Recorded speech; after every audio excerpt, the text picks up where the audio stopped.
아침 묵상에 오신 여러분들을 환영하고 축복합니다. 또 이렇게 하루의 시작을 하나님과 함께 할 수 있게 허락하신 하나님께 감사드리고요. 이렇게 하루의 첫 시간을 드렸을 때 하나님께서 우리의 삶을 통해서 일하실 줄 믿습니다. 오늘은 언약의 징표라는 제목을 가지고 창세기 17장 9절부터 27절까지 말씀을 좀 살펴봤으면 좋겠습니다. 우리 9절부터 10절까지 한번 말씀을 같이 한번 읽어볼까요? 하나님이 또 아브라함에게 이르시되 그런즉 너는 내 언약을 지키고 내 후손도 대대로 지키라. 너희 중 남자는 다 할례를 받으라. 이것이 나와 너희와 너희 후손 사이에 지킬 내 언약이니라. 우리가 계속해서 창세기 17장 말씀을 살펴보고 있는데요. 하나님께서 아브라함에게 나타나시죠. 아브라함에게 나타나셔서 약속을 주십니다.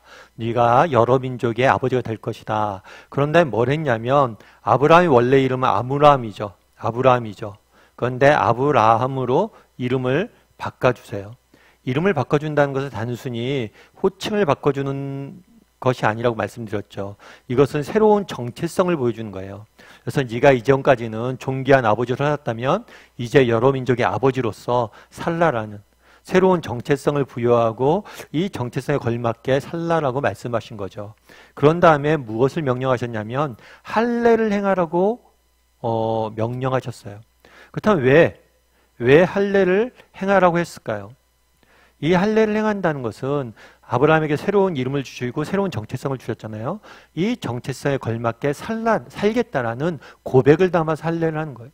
그래서 이스라엘 백성들은 자신들이 할례를 베풀고 이 할례를 통해서 나는 하나님의 백성이고 다른 이방 민족과 구별된다는 그런 정체성을 갖고 그런 정체성을 가지고 살아가고자 어떤 그런 삶의 의지의 상징적인 표현으로서 할례를 행하게 했던 거죠. 그런데 우리 계속해서 12절과 13절 말씀을 살펴볼까요? 너희의 대대로 모든 남자는 집에서 난 자나 또는 너희 자손이 아니라 이방 사람에게서 돈으로 산 자를 막론하고 난 지 8일 만에 할례를 받을 것이라. 너희 집에서 난 자든지 너희 돈으로 산 자든지 할례를 받아야 하리니 이에 내 언약이 너희 살에 있어 영원한 언약이 되려니와. 예. 그런데 오늘 본문에 말씀하실 때 아브라함만 할례를 받으라고 하나님께서 말씀하시지 않았어요. 누구가 할례를 또 받아야 된다고 그랬어요? 너의 대대로 모든 남자.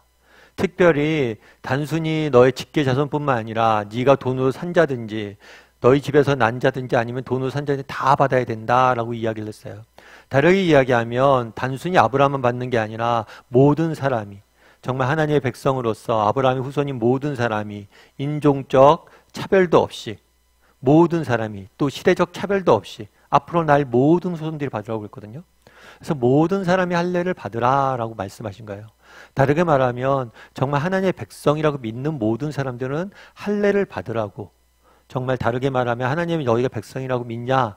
그렇다면 이러한 정체성에 걸맞는 삶을 살기 위해서 노력하라고 하나님께서 말씀하신 거죠. 이런 의미에서 할례는 하나님의 백성으로서의 정체성을 보여주는 굉장히 중요한 그런 상징적인 행동이라고 할 수가 있어요. 그럼 우리도 마찬가지겠죠. 우리도 하나님을 믿죠. 여러분 하나님 믿으세요? 우리도 하나님을 믿죠. 그럼 우리도 하나님을 믿기 때문에 뭘 받아야 돼요? 할례를 받아야 돼요. 그런데 신약에서 바울은 이렇게 이야기합니다. 너희가 받아야 될 할례는 육신의 할례가 아니라 너희의 마음의 할례를 받아야 된다.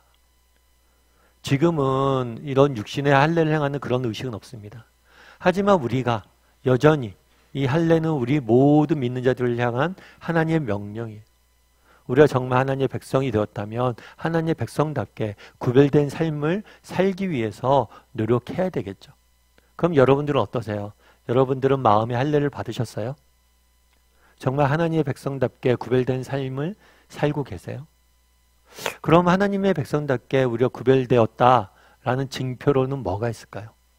뭐가 우리의 할례가 될까요? 뭐 여러 가지가 될 수가 있겠죠. 그런데 우리는 하나님을 믿는 사람이잖아요. 하나님을 믿는 사람으로서 세상과 구별된다는 건 무엇을 의미하냐면 세상이 모르는 믿음을 가졌다는 거예요. 세상 사람들 하나님을 모르죠. 그리고 하나님을 믿지 않죠. 그런데 우리는 하나님을 믿으세요. 믿죠. 하나님의 살아계심을 믿어요. 그럼 정말 우리에게 이런 믿음이 있냐는 거예요. 특별히 우리 하나님에 대해서 그런 이야기를 많이 이야기합니다. 우리 하나님은 시계공이 아니에요. 시계공은 어떻죠? 시계를 만들어 놓은 다음에 시계를 이렇게 팔죠. 그리고 신경 쓰지 않아요.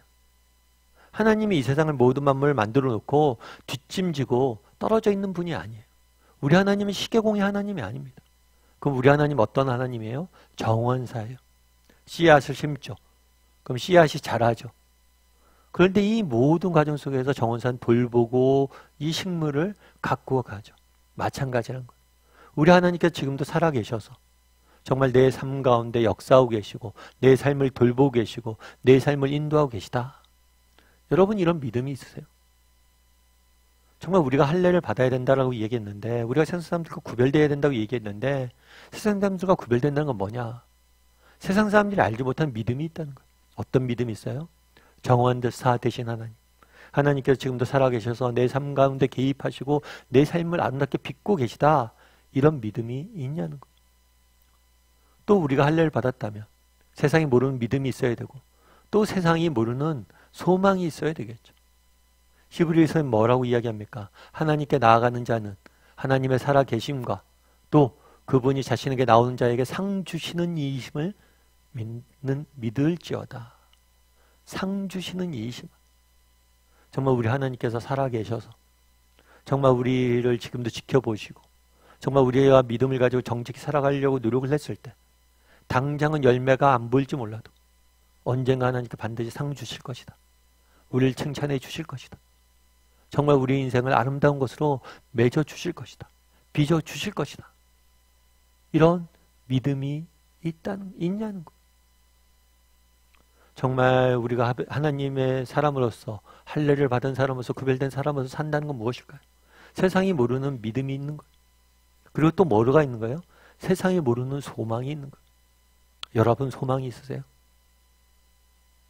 정말 지금 당장 힘들고 어려워도 정말 믿음을 잃지 않고 믿음의 길을 걸어가다 보면 하나님께서 반드시 상 주실 것이고 모든 것을 갚아 주실 것이다. 이런 믿음이 있냐는 것.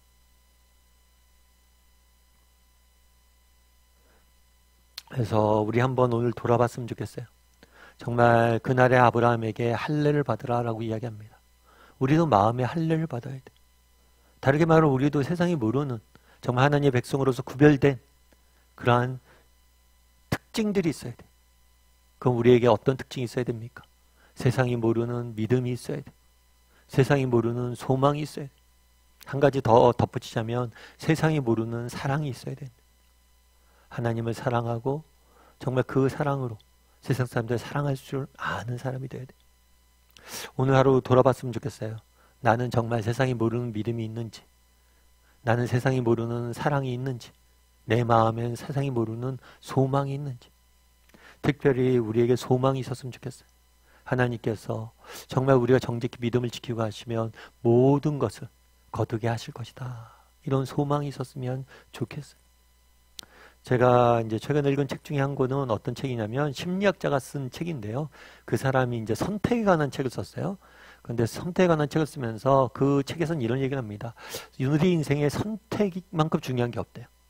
그러니까 우리 인생에 정말 중요한 건 선택이란 거죠. 왜냐하면 하루에 우리는 크고 작은 선택을 하는데 뭐 짜장면을 먹을지 짬뽕을 먹을지 이런 크고 작은 선택을 하는데 130번 이상 선택을 한대요. 그리고 이런 크고 작은 선택들이 모여서 뭐예요? 정말 우리 인생을 이룬 거죠. 그런데 안타까운 건 뭐냐면 130번의 선택을 하는데 그 중에서 내가 정말 잘 선택했다라고 미소 짓는 선택은 5-6가지밖에 안 된대요. 그러니까 정말 우리가 선택을 하는데 너무나 많은 것들을 잘못 선택하는 경우들이 많다는 거예요. 그럼 어떻게 하면 잘 선택할 수 있을까? 이런 이야기를 하더라고요. 그런데 우리는 어떻게 하면 선택을 잘할 수 있을까 하면서 무엇을 어떻게 선택할지에 주목하는데 그 사람은 무슨 얘기를 하냐면 언제 선택하냐가 훨씬 더 중요하다고. 그러니까 어떻게보다 더 중요한 건 언제라고. 똑같은 선택을 해도 언제 하느냐가 중요하다고. 그래서 때가 중요하다라고 이야기를 하더라고요. 그래서 그 사람은 뭐라고 이야기하냐면 자기는 어떤 선택을 할 때 제일 먼저 결정하는 게 어떻게보다는 언제냐는 거예요.